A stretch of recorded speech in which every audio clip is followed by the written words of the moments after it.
mengkondisikan anak-anak kita untuk lebih mendahsyat dalam hafalannya, tidak hanya sekedar cepat hafal, tetapi hafalannya lebih permanen, hafalannya lebih kuat dan tersimpan rapi di dalam pikiran bawah sadarnya. Walaupun suatu saat anak sudah hafiz dan sudah keluar dari sini, kemudian masuk dalam jenjang sekolah yang berikutnya, walaupun di situ tidak ada aktivitas hafiz Quran, tidak ada aktivitas untuk menjaga hafalannya, tetapi filenya tetap permanen ada di dalam pikiran bawah sadar. Maka ketika sebentar saja diingatkan, filenya terpanggil keluar, filenya terpanggil keluar, seperti itu. Mau nggak ibu begitu sama bapak? Punya anak yang seperti itu? Mau nggak? Mau, sama dengan saya juga mau. Jadi kita sama-sama coba praktekkan tentang hypnosleep. Ya, nanti memang ini butuh ketelatenan sih, tapi kalau sudah biasa dilakukan nggak berat kok. Ya, ketika anak menjelang bangun misalnya ya, atau di tengah-tengah bisa dibangunkan. Nah, bangunan cium, usap kepalanya. Nah, dengan kata-kata bunda, anak-anak biasanya mengganggu. Adek dengar kata-kata Umi? Dengarkan ya kata-kata Umi. Mulai sekarang dan seterusnya, Adek semakin semangat belajar. Mulai sekarang dan seterusnya, diulang, boleh diulang 3 kali pada saat berbicaranya. Kemudian diulang teknik yang sudah diakui oleh dunia internasional dalam bab pengulangan, bahwa mengulang minimal 21 kali akan menjadi habit, ya. Pengulangan 21 kali akan menjadi habit. Dan saya tidak perlu mengulang 21 kali, Bu. Anak saya hypnosleep yang tadinya sangat tadinya dulu ya, ini bukan doa. Ya Allah, ini bukan doa. Ini dulu, ini ceritanya dulu pada saat dia sangat sulit untuk sholat tepat waktu. Sekarang baru naik kelas 6, kemarin waktu kelas 4 naik kelas 5. Itu waktu sangat kesulitan untuk sholat tepat waktu, saya hypnosleep. Saya bangunkan, dan adik sayang bangun, dengar kata Umi, dengar kata Umi. Dengar, dengarkan ya sayang, anak soleh, dengarkan. Umi sayang sama Adik sayang sama Allah dan Allah juga menyayangi. Dengarkan kata-kata Umi. Mulai sekarang dan seterusnya, Adik akan sangat bersemangat menghafal Quran. Ini satu hari itu. Kemudian besoknya lagi akan sangat hafal murojaah.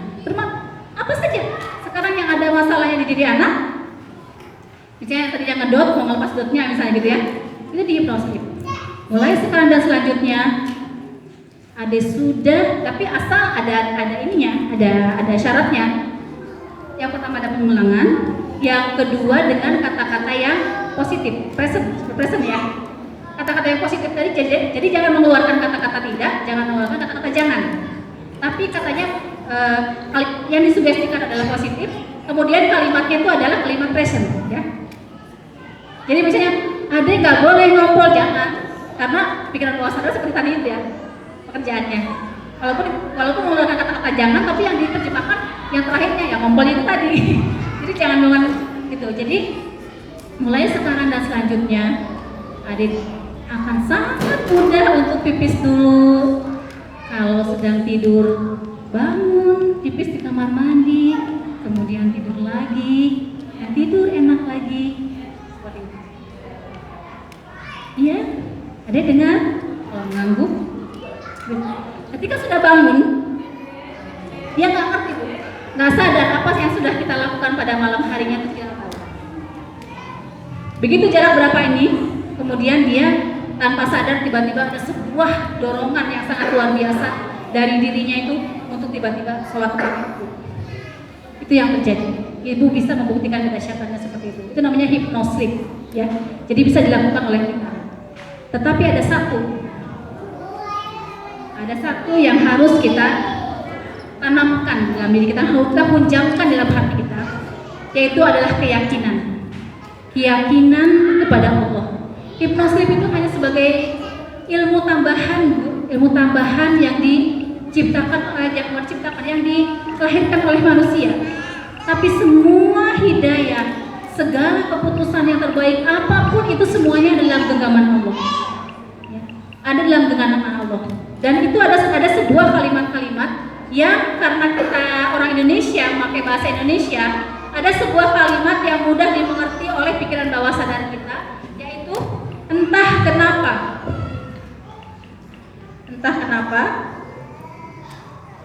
Ya. Kemudian ini tanya bisa diganti dengan nggak tahu kenapa, bisa. Nggak tahu kenapa, atau entah bagaimana caranya, ya. Entah bagaimana caranya. Nah, ketika kalimat-kalimat dimulai dengan kata-kata ini adalah kata-kata yang sangat mengefektifkan membuka pikiran bawah sadar. Karena apa? Karena di balik kata-kata entah kenapa ini, kalau untuk orang Islam kalau dijabarkan itu sama dengan artinya la haula wala quwata illa billah. Kita ini hanya manusia biasa, kita ini hanya makhluk Allah yang tidak mempunyai daya apa-apa kalau seandainya Allah tidak mengizinkan. Kita kuat karena Allah kuat. Karena ada Allah yang maha kuat yang menguatkan kita, akhirnya kita menjadi kuat. Rasa dekat kita kepada Allah, rasa hidup kita dijamin oleh Allah, yang membuat masalah besar menjadi terasa kecil, yang membuat masalah berat menjadi terasa ringan, yang membuat anak-anak seperti membuat kita menguji kita, atau pasangan yang sangat menguji kita. Ketika kita dekat sama Allah akan terasa seperti biasa-biasa saja. Nah itu artinya la haula wala quwata, itu adalah tidak ada daya upaya sama sekali kita tuh sebagai makhluk Allah yang tidak mempunyai kekuatan apapun. Kekuatan tertinggi itu hanya dalam genggaman Allah. Dan anak kita itu ada jadwalnya masing-masing, dan ibu tidak boleh memaksakan jadwalnya Allah terhadap anak kita. Anak kita ada jadwalnya dia lepas dari pampers. Anak kita ada jadwalnya lepas dari Mimi ASI. Ada jadwalnya hafal juz 30 misalnya gitu. Dan jadwal anak dengan anak yang lainnya itu tidak sama, Bu. Walaupun hanya satu ayat saja, benar kan, Bunda? Satu anak dengan anak lain walaupun sama-sama level 3 kan ada yang lebih dulu satu ayat, lebih dulu 2 ayat, lebih dulu satu surat, ya kan? Karena segala sesuatu itu sudah terjadwal di Lauhul Mahfuz, di kitabnya Allah. Kita bertemu dengan pasangan kita itu sudah terjadwal. Dalam usia berapa itu sudah terjadwal. Dengan siapa? Seperti saya di Jawa Barat, di Bandung. Abinya orang Malang, Jawa Timur. Kalau memang itu adalah jodoh yang sudah disiapkan oleh Allah, mau jauh segimana itu akan dipertemukan. Walaupun larinya itu bukan menjauh, tapi mendekat, yaitu itu. Kalau jodoh itu seperti itu. Sama juga dengan anak kita. Anak kita punya jadwalnya sendiri-sendiri untuk hafal surat An-Naba, untuk hafal surat apa semuanya. Punya jadwal sendiri. Jangan memaksakan jadwalnya Allah dengan jadwalnya kita. Yang penting apa yang kita lakukan, ikhtiar maksimal mendampingi anak-anak sesuai dengan yang diarahkan oleh ustazahnya.